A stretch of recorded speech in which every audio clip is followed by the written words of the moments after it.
welcome to Grid Live Free Race. Joe Samaniego here, along with Kobe Lambeth from the podium finish. We have Danielle Zeri from Women's Racing Win reporting from Monza. We also have Adam Lemery, our supercars expert, and special welcome to Joshua Burch, motorsports journalist, covering Formula One and W Series today. And as you mentioned, we had W Series earlier today. W Series racing round 3 of the championship. Josh, Daniel, I know both of you were following the race today. Alice Powell won from the pole, but took advantage of a mistake from Fabienne Wohlwend. Late safety car restart. We have been leading pretty much the entire race with a great first lap pass around Alice Powell. But then entering club corner, locked it up. Powell got around. Overall, Fabienne, a third, now second place in the W Series, starting with you, Daniel. Is she coming forward getting her first win in the W Series? Hi everyone. First of all, I hope you can hear me well with the cars in the background, also with me on with my mask on. But yes, of course, as you said, it was very interesting race for W Series, the third race of the season. We've got the second victory for Alice Powell. Really exciting for her since she won in front of her home crowd.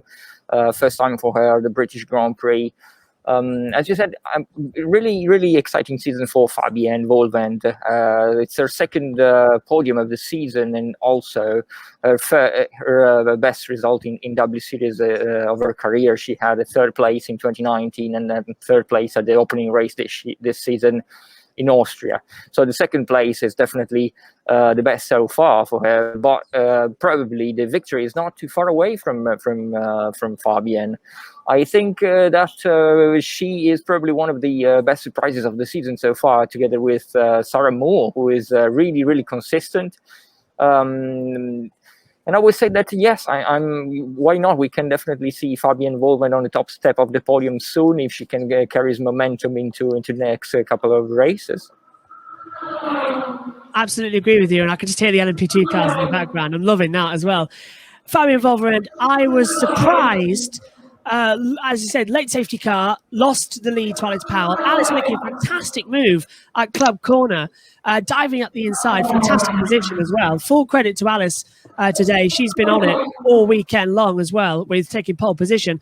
Fabienne Wohlwend as well. She's one of these drivers that should be more up there consistently. Wasn't really anywhere in 2019, here or thereabouts. 2021, she's really exciting everybody. I'm loving seeing her watching the commentary as well. And I've got a feeling that Hungary, it's her type of track. It's small, it's narrow, it's Monaco without the barriers. Hungary could be her biggest opportunity to take a win. Also, if I can follow up, I would say that probably, yes, it was a little mistake from Fabienne, but I think that she really was pushing hard in the first part of the race, in the first half of the race. She was pushing Alice very hard. And once the safety car bunched up the field again, suddenly Fabienne was left with very little rear tires left. Yeah. So I think this is one of the main issues that when the restart happened, she had to give up that position. And we even saw Jamie Chadwick having that as well. She was right on the back of Alice Powell on the first lap, then drifted back when the safety car came in. And even Alice herself, after she got through at club, made a mistake at the exit of Luffield and put a wheel in the dirt. So yeah, the rear tyres were going throughout that race as well. And I think that was due as well. The track temperature, it was at that point, it was high. It was 52 degrees, I noticed on my monitor. It dropped throughout the race as well as the sun began to move away. But it was just after high noon, hottest day of the year in Britain. Absolutely, the tyres were going off. Tires were going off. It was definitely, and of course, Silverstone is a very high-speed track. Not a lot of overtaking today, as of course, higher temperatures, slipping and sliding. Same thing we see sort of in the IndyCar and NASCAR. But we definitely saw a great battle between Bicycle Visser, Sarah Moore, and Abby pulling right behind them. One point looked like it was going to be 3 wide. But I was a bit surprised. It seemed like the slipstream, or as we call here in the United States, the draft, didn't seem to have a much stronger effect. Starting with you, Josh, were you surprised by the slipstream effect not having that big of an effect in the race? Yeah, I said it in the commentary with Megan as well, and Megan, who was lead commentator on that one, said as well, it doesn't really work without the DRS. Today was a day where DRS could have given some more examples. The slipstream just wasn't working at all. We saw pretty much everyone stay in their positions as soon as the safety car came in. Going on as well, Abby Pulling, her first race in W Series as well in 2021, started 8th from qualifying, finished P8. Fantastic to hold that position on such a tricky circuit as well. And I think a big thumbs up to her as well. The only negative I could say as well is for one that I know is the only couple on the grid of Jess Hawkins and Abby Eaton. Abby finished ahead of Jess, so that could be problems later on, more of a domestic matter. Yeah, I agree with that. Also speaking about Abby, I would say that it's not a big surprise to me to see Abby Pulling doing so well straight from the start. We've seen her doing great stuff in British Formula 4, both last year and also at the beginning of this year. We spoke with Abby and with Alice. We did a pretty cool interview with both of them. And yeah, I would expect Abby to be in the top 10 straight at her debut. Everyone that we talked to pretty much told us that Abby was really on pace in the test in Anglesey. So yes, we still, of course, we don't know yet who is going to be into that Puma car into the next couple of rounds. But if Pulling will be back in that car, surely we'll be seeing more points from Abby. And also to reply your question about the slipstream, Joe. I definitely agree with all of you said.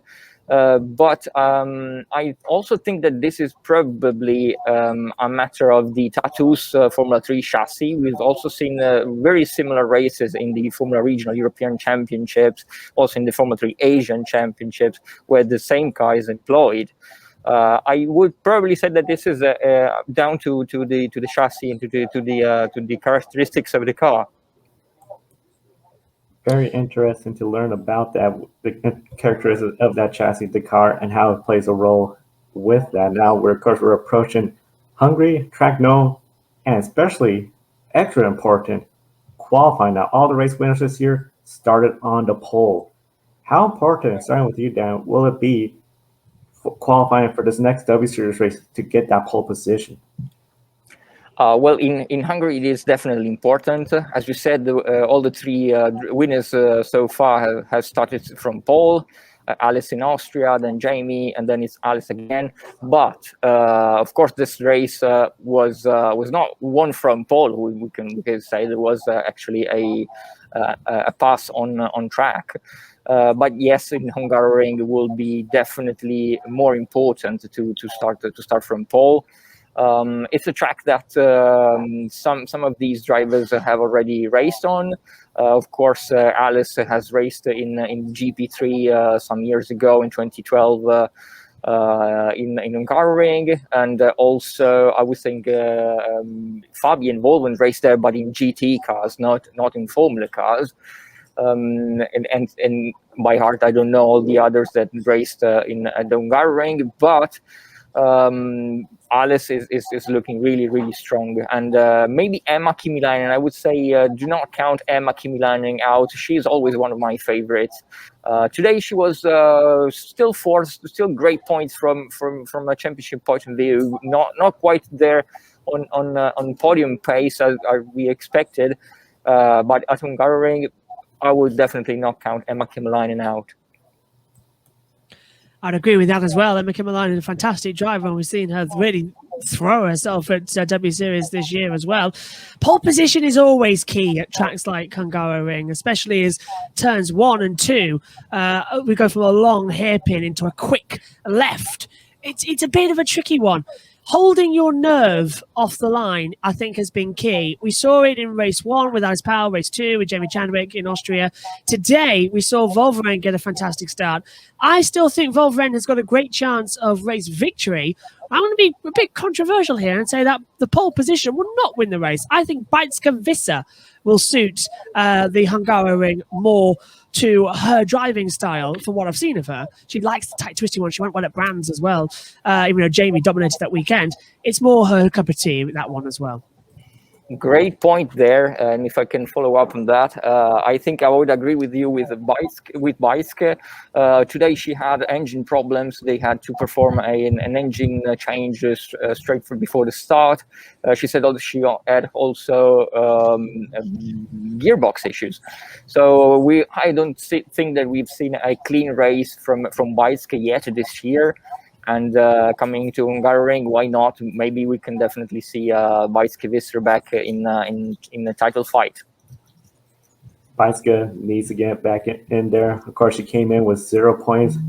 Definitely, we only have a few races left now. Of course, Alice Powell, we've been showing, leads the point series in the W Series. However, in our grid ratings that we conduct here in the Grid Network, Alice Powell also leads that. The one difference, Fabienne and Sarah Moore, they swap places. Fabienne is in third, Sarah Moore in fourth place. Which drivers, I know you talked about a couple drivers that stood out today, but what other drivers stood out to you, starting with you, Josh?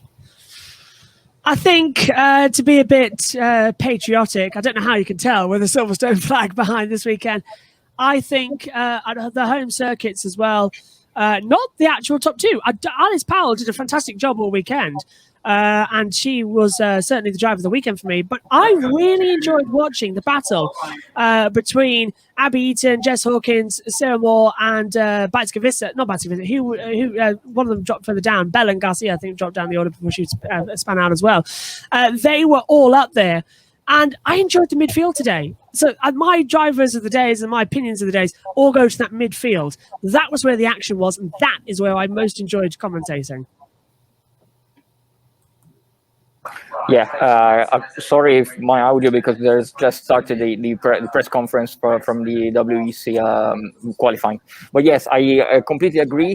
And also from what I'm hearing, Vicky Piria might just get that final point because of a potential penalty for Jessica Hawkins, of course, due to the contact she had on the final lap with Belen Garcia, as you mentioned.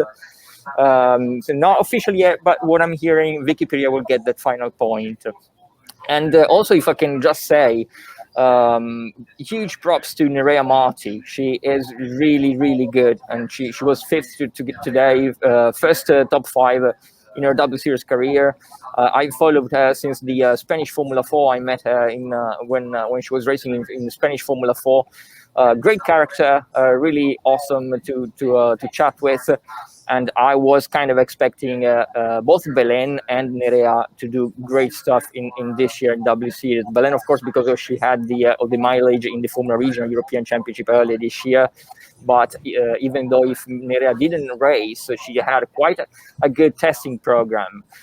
So I would say keep an eye on Nerea because she's gonna score big points in later on this year. Okay, if I can just jump in on that one just for a second. Yeah, I completely agree with you as well. The two Garcias as well today had some highs and some lows in the overtaking spots as well. Even, as you said, with Bajtska Vissa just jumping back earlier on with that engine problem, not getting away well off the line.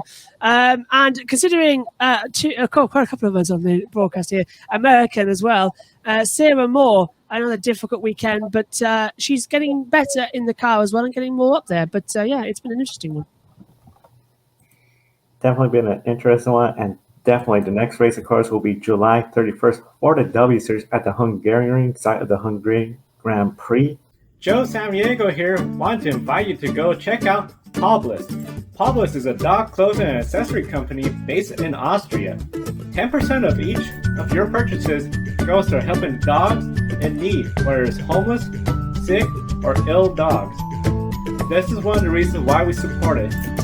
Kiska here is a rescue dog from rural Alaska and our grid office dog. We care about our furry buddies, and we know you do as well. Definitely check out powbliss.com. There's a link on the video description, and by clicking on that link, you get a 10% discount on your purchase as well.